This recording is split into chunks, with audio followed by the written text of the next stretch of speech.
시청자 여러분 안녕하십니까. 이재명의 사법 리스크에 이어서 이번에는 더불어민주당의 공천 리스크가 선거판을 크게 흔들고 있습니다. 이재명에 대해서는 묻지마식으로 내리꽂기식 공천한다는 비판, 비명에 대해서는 이런저런 핑계를 대가지고 불공정 공천을 하고 있다. 여기에 많은 국민들이 분통을 터뜨리고 있고 사실상 민주당의 지지자들이 떠나가고 있다는 겁니다. 이러함에도 불구하고 계속해서 묻지마식으로 공천을 하고 있는 이재명의 더불어민주당. 그래서 지금 국민의힘과 더불어민주당의 지지도 조사에서 보면은 갈수록 이렇게 더불어민주당은 떨어지고 있고 폭락하고 있는 상황입니다. 당장 내일 투표가 시작된다면 어느 당에 투표를 하겠냐 이렇게 물어보니까 국민의힘은 33% 이렇게 나왔고 더불어민주당은 26% 나왔습니다. 자, 그러니까 5차 범위 밖으로 더불어민주당보다 국민의힘이 앞서는 것으로 나타났습니다. 한 달 사이에 민주당은 9%포인트나 폭락했습니다. 거의 대부분의 여론조사가 발표되는 것마다 이렇게 민주당은 폭락하고 있고 반면에 국민의힘은 급등하고 있거나 현상 유지를 하고 있다는 겁니다. 자, 연합뉴스와 연합TV가 정례 여론조사를 했는데 여기도 보면은 5차 범위 밖으로 더불어민주당보다 국민의힘이 앞서고 있는 것으로 나타났습니다. 자, 여기 보면은 비례대표 정당, 이성 정당이죠. 비례대표 정당도 더불어민주당보다 국민의힘이 2배로 앞서고 있는 것으로 나타났습니다. 자, 이번에는 지난 대선에서 이재명의 부인 김혜경의 배우자실 부실장으로 있었던 권향엽이 자, 지금 김혜경을 수행했다 하는데 그래서 그것 때문에 단수 공천을 받았다. 이번에 지역 공천에서 이렇게 단수 공천을 받았기 때문에 그것도 현역 국회의원이 자신보다 한 3배가량 높은 지지율이 있음에도 불구하고 여성 전략 특구라는 이름을 붙여가지고 이렇게 전략 공천을 받았다. 이렇게 해서 사천 논란이 불거지자 이에 대해서 전격적으로 경선을 하겠다. 이렇게 발표를 했습니다. 그러면서도 이 건과 관련해서 그동안 이 대선 경선 때 권향엽이 김혜경을 수행하거나 현장에서 보좌하지 않았다. 이렇게 말을 하고 있습니다. 이재명도 지금 김혜경이 사적으로 권향엽 후보와는 큰 관계가 없다. 친밀하지도 않다. 이렇게 말하고 있습니다. 그런데 지난해 보면은 11월 말에 나흘간에 이어졌던 이재명의 전남 강주 방문, 전남 강주 순회 방문, 자, 그리고 12월 초에 3박 4일간 이어졌던 김혜경의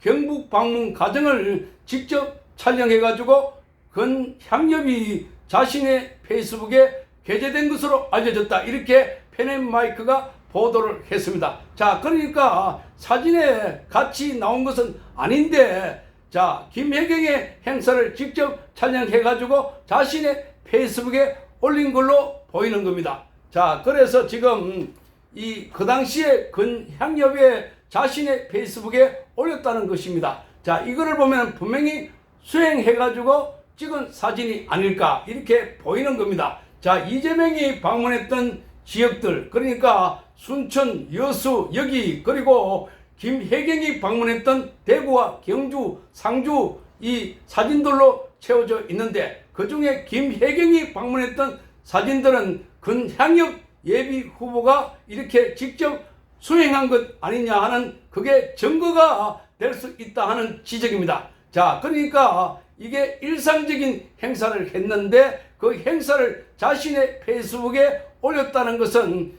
직접 그 사람이 찍지 않고서는 올리기 힘든 내용이다.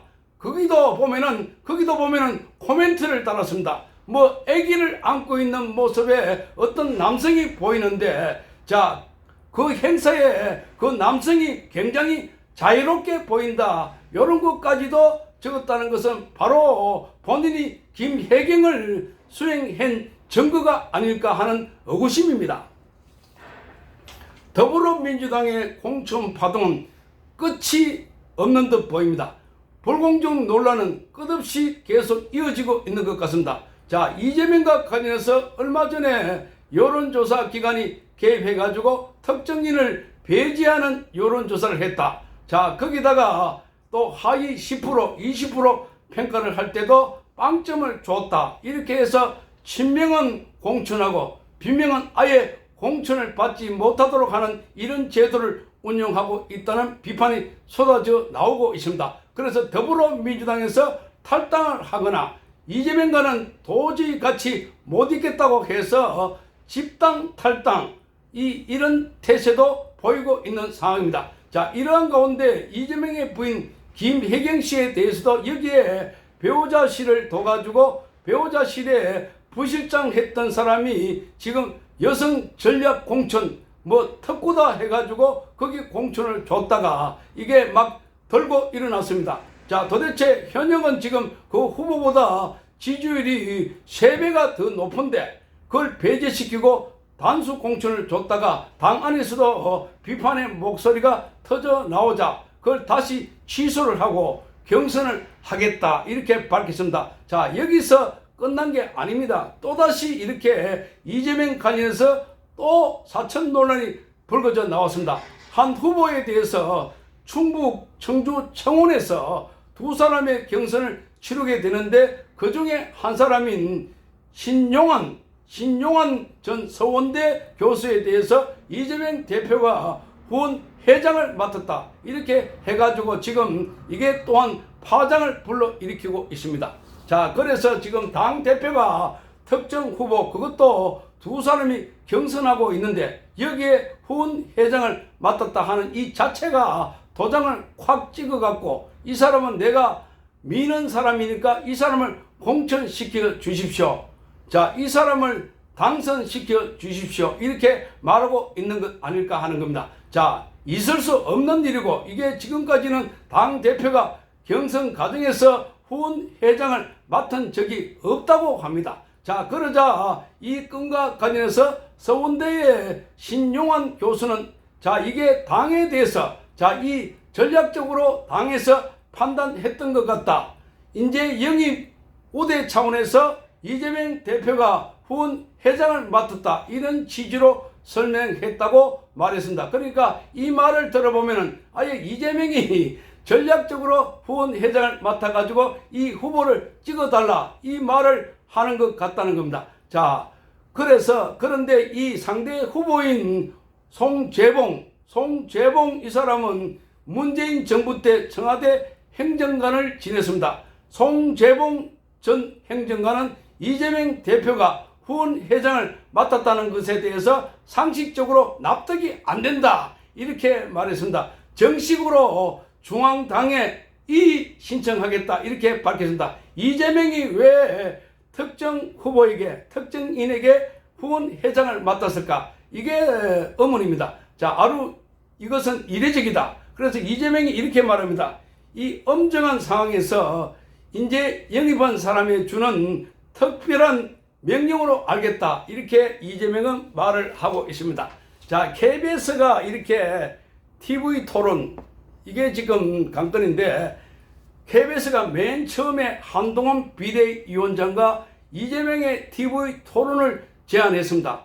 한 100분 정도. 그런데 이재명이 답을 하지 않고 있습니다. 그런데 여기에 TV 토론을 하자고 이렇게 제안한 언론사가 KBS뿐만 아니라 SBS, 채널A, TV조선 거기다가 심지어 MBC도 요청했다고 합니다. 그러니까 MBC까지 요청하지 않았나 이렇게 하면서 4일날 또다시 한동훈 비대위원장이 이재명 보고 TV 토론을 하자 이렇게 말했습니다. 자, 본인이 원하는 시간 미리 하루 전에 이야기를 해주면 하루 전에 알려주면 어떤 장소든지 어떤 형식이든지 다 하겠다는 겁니다. 자, 민주주의에서 이 토론이라고 하는 것 이 자체는 선거는 토론을 통해서 상대방의 정책과 견해를 알 수가 있고 그래서 충분하게 토론이 이루어지고 나면은 그게 기반으로 해가지고 그래서 투표 선거 얘기를 한다는데 자, 당대표가 어떤 생각을 하고 있는지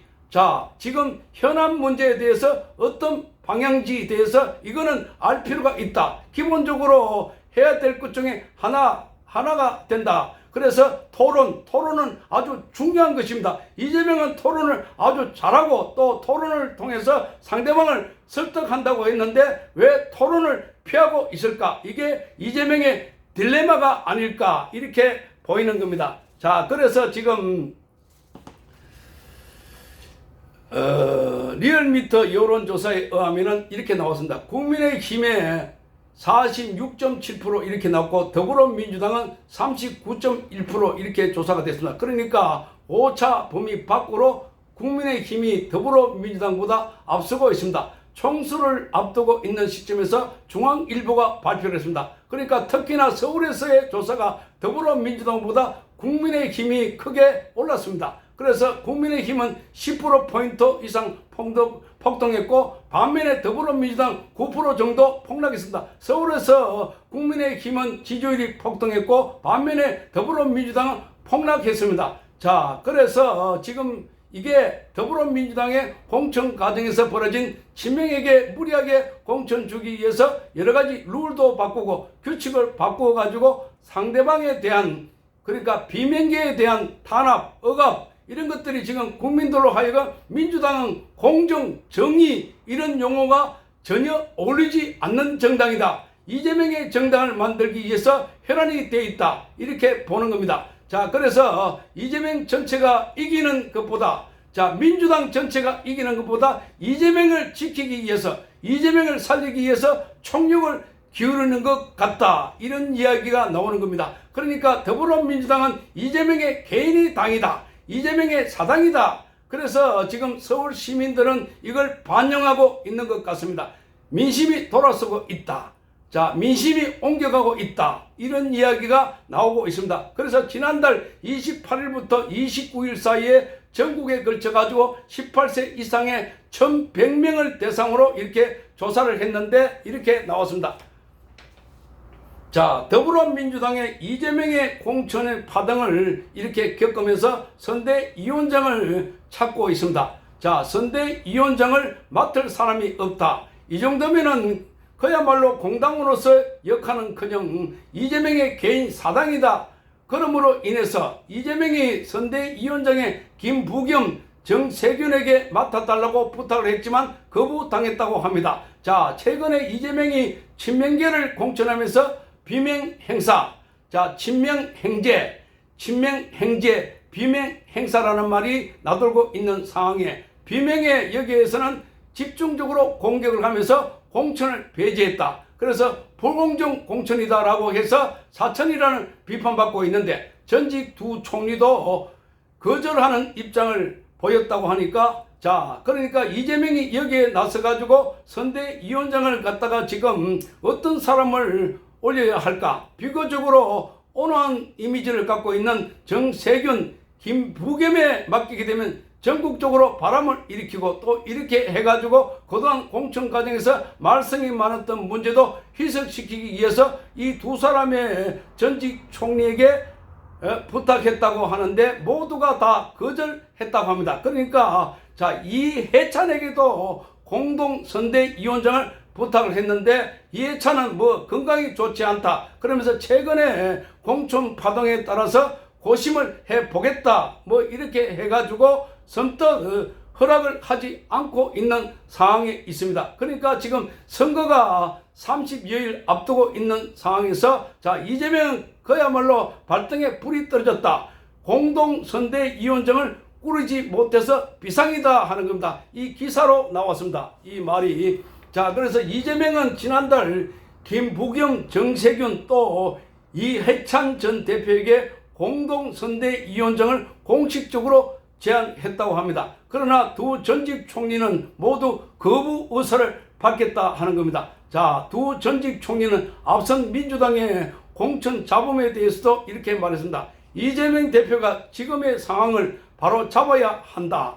이렇게 하면서 공개적으로 비판한 바가 있었습니다. 이들은 이재명과 당 지도부를 향해서 지금이라도 당이 투명하고 공정하고 그리고 국민의 눈높이에 맞는 그런 공천을 해야 된다 이렇게 주장했습니다. 그렇지 않으면 우리 민주당은 이번 총선에서 국민의 지지를 얻을 수 없을 것이다 이렇게 말했던 것이었습니다. 그런데 그 이후에도 보면은 계속해서 공천 관련해서 파동이 커지고 있는 상황입니다. 심지어 이재명의 부인 김혜경에 수행했던 부실장까지도 공천을 했다고 하니까 이거야말로 사천 중에 사천이다 하는 겁니다. 결국에는 이걸 취소해가지고 경선으로 들어간다 이런 말이 나왔지만, 자, 이재명은 자신의 구속을 막기 위해서 이렇게 변호사들, 특히나 검사 출신들을 이렇게 거기에 가점을 주기도 하고, 또 자신의 측근들에 대해서는 이런저런 핑계를 대가지고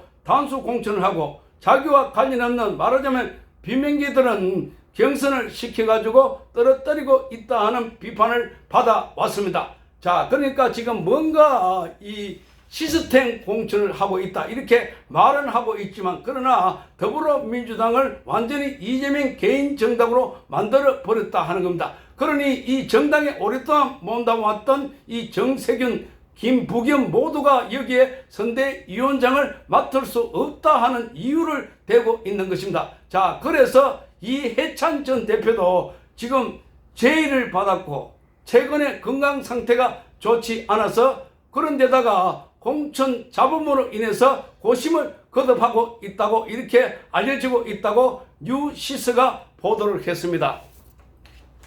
더불어민주당과 싸우고 있는 국민의힘에 사실상 최전선에 서서 싸우고 있는 사람이 바로 한동훈 비대위원장입니다. 자, 한동훈 비대위원장을 빼면은 나머지는 뭐 성명서 정도 읽는다든지 뭐 이런 수준이고, 사실상 이 전투력을 갖고 있는 사람이 바로 한동훈 비대위원장입니다. 자, 그래서 자, 더불어민주당 안에서도 한동훈 비대위원장에 대해서 많은 연구도 하고 또 공부도 하고 있는데, 그러나 막상 붙어보면 대부분이 깨지고 있다는 겁니다. 자, 그래서 오히려 한동훈 비대위원장을 피해가고 있는 의원들이 많다 하는 겁니다. 지금 오늘 어제 아침에 조선일보가 보도를 했는데, 한동훈 비대위원장에 대해서 맞으면 바로 쏜다, 한동훈의 틱톡 합법이 최전선의 무기다 이렇게 밝히고 있습니다. 그래서 지금 실제로 기자들을 만나봐도 자, 이 한동훈 비대위원장의 가장 큰 무기는 바로 적극으로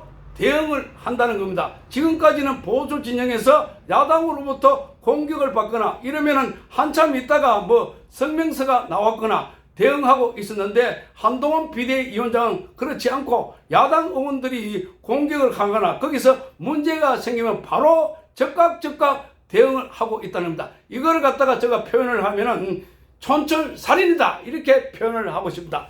정강석화같이 촌철살인으로 상대방을 갖다가 그야말로 꼼짝 못하게 너가웃 시켜버린다 이런 이야기도 될 수가 있다는 겁니다. 자, 그래서 지금 한동훈 비대위원장은 야당과 싸우면서 이렇게 최전방에 서서 혼자서 일당백을 하고 있다 이런 이야기가 나오고 있습니다. 그러다 보니까 이재명이 가는 곳에는 이재명의 지지자들이 답답하다, 한동훈에 대해서 좀 어떻게 좀 해봐라, 대응 좀 해봐라, 좀 사오달라 이렇게 말하는 사람도 있습니다. 이재명은 똑같은 사람이 된다라고 하면서 피하고 있습니다. 이재명부터 피하고 있으니까 거기 당에 있는 사람들이야 오죽하겠나. 이재명이 종로에서 노무현의 사이인 각상은 후보의 지원 유세를 하고 있습니다. 각상원 후보가 가는 종로시장에서 일부 시민들이, 상인들이 자, 이재명에게 한동훈 비대위원장을 못 봐주겠다,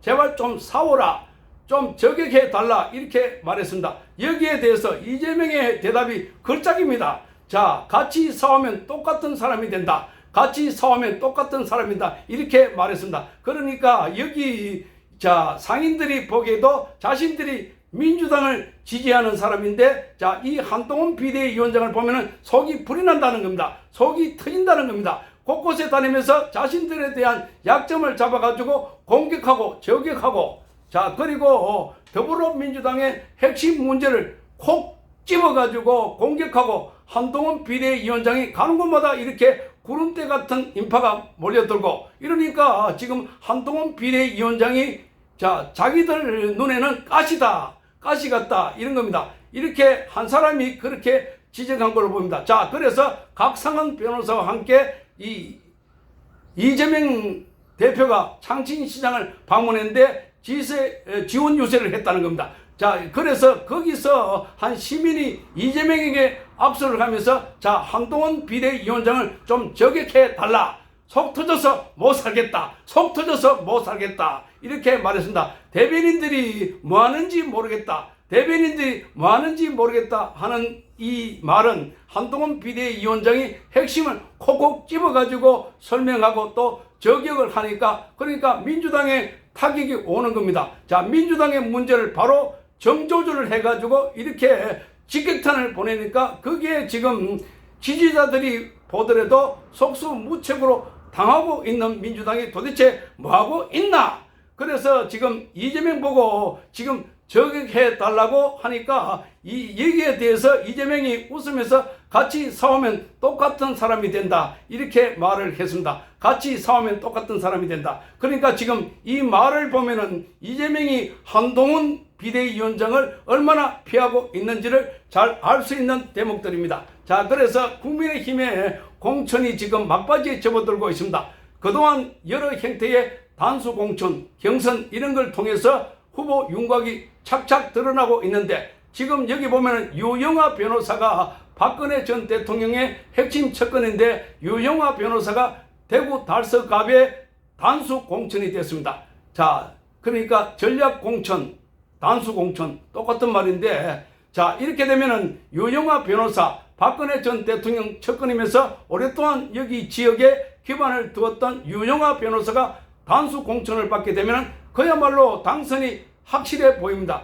대구 지역에서는 공천만 받으면 확실하니까 이것 또한 박근혜 전 대통령을 배려하지 않았을까 하는 생각이 듭니다. 지난번에도 박근혜 전 대통령이 유영하 변호사에 대해서 후원 회장도 하면서 자기를 극진하게 보살펴줘서 그걸 버리지 못해서 계속해서 유영하 변호사에게 후원도 하고 뒤에서 밀어주고 있는 상황입니다. 자, 이래서 지금 이런 걸 종합적으로 고려해 볼 때 지금 국민의힘에서도 박근혜 전 대통령과 긴밀한 협력 관계 그리고 윤석열 대통령도 지난번에 박근혜 전 대통령이 사저에 2번이나 내려가고 이렇습니다. 자, 그래서 지금 여러 가지 만남을 통해서 더욱더 두 사람 관계가 돈독해졌습니다. 과거에는 국정농단 사건과 관련해서 윤석열 대통령이나 한동훈 비대위원장이 수사를 했던 주체이기 때문에 불편한 관계가 있을 거다 했는데 그러나 그게 아니라 자, 윤석열 대통령은 본인은 결코 박근혜 전 대통령을 구속을 원치 않았다. 자, 그런데 구속을 원했던 세력들이 따로 있었다라는 것입니다. 자, 오늘 방송은 여기서 마치도록 하겠습니다. 시청해 주셔서 감사합니다.